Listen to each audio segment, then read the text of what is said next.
মুক্তি পেতে হবে। পৃথিবীতে অনেক জাতি আছে স্বাধীনতার জন্য শতবর্ষ সংগ্রাম করে, কোনোদিন স্বাধীনতা পায় না।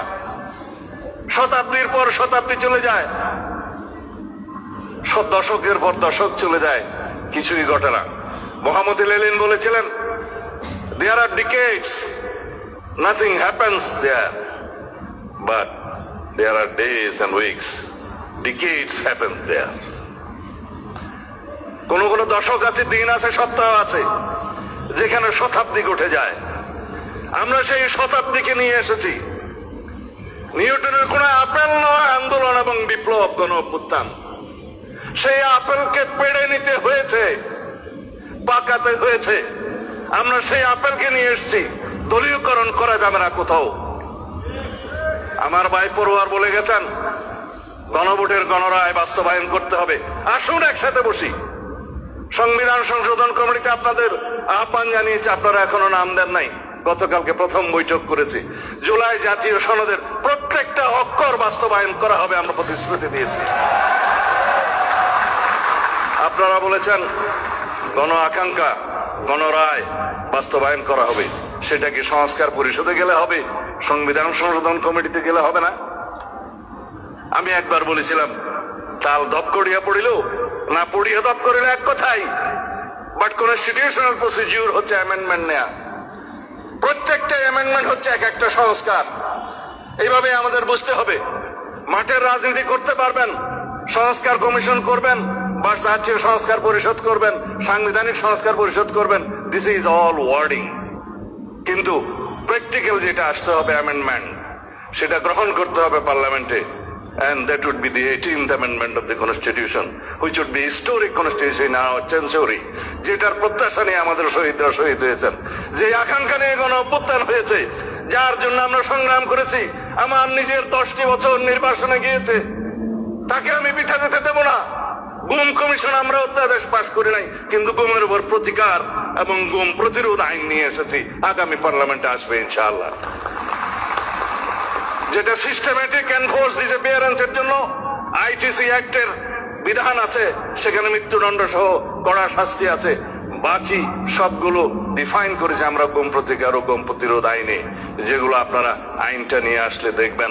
আমরা এখনো ওয়েবসাইটে দিয়েছি, ওখানেও দেখতে পারেন। সেই অগ্নিজরা দিনগুলো আমি যদি লম্বা বক্তব্য দিই, মাননীয় রাষ্ট্রপতির সময় থাকবে না। এখানে আপনারা অনেক অপেক্ষা করছেন, কিছু বিভ্রান্তিও মাঝখানে হয়েছে, যার জন্য আমার অনেক কথা বলার ইচ্ছা আছে। তবে অনেক কথা আজকে যাব বলে কিছু কথা না বলি। তার মানে হচ্ছে আন্দোলনের দিনলিপি। যারা বলেছেন যে 36 দিনের জুলাই, এই মুক্তির মন্দির সোপান একদিনে নির্মিত হয়নি। এই সোপান নির্মিত হয়েছে 2009 থেকে শুরু করে 2024 পর্যন্ত। আমরা বলি, সেই মানুষ হন, be that personality whom man follows, তিনি হচ্ছেন বেগম খালেদা জিয়া।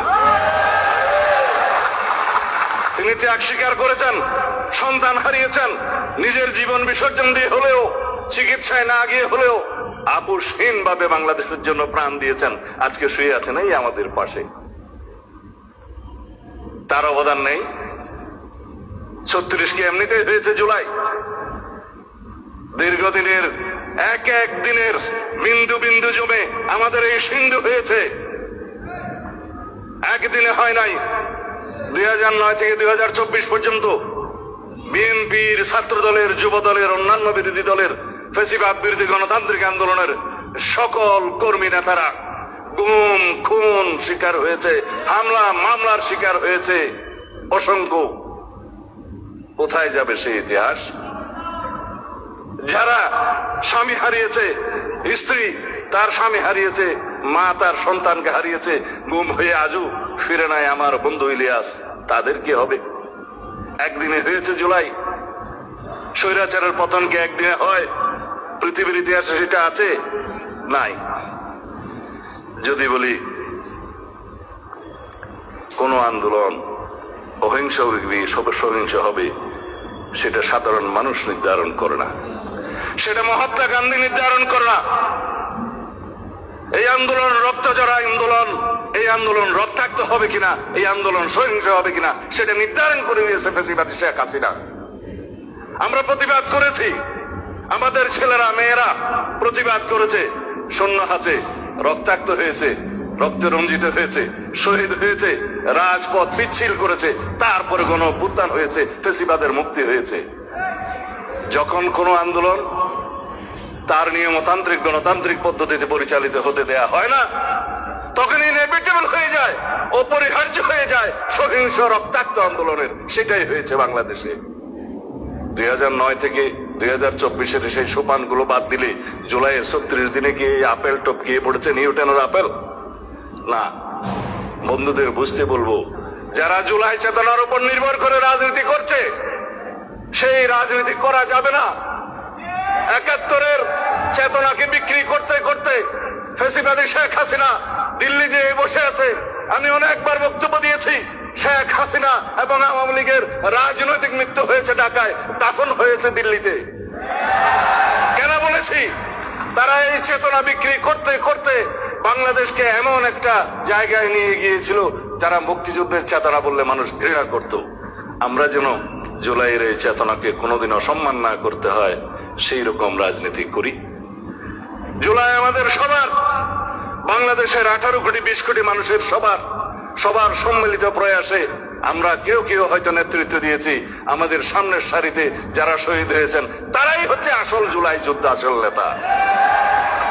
তাদের আকাঙ্ক্ষা বাস্তবায়ন করাই হবে আমাদের জন্য ফরজ। অথচ জুলাইয়ের কৃতিত্ব নেওয়ার জন্য, রাজনীতি করার জন্য সবাই প্রতিযোগিতায় নেমেছে।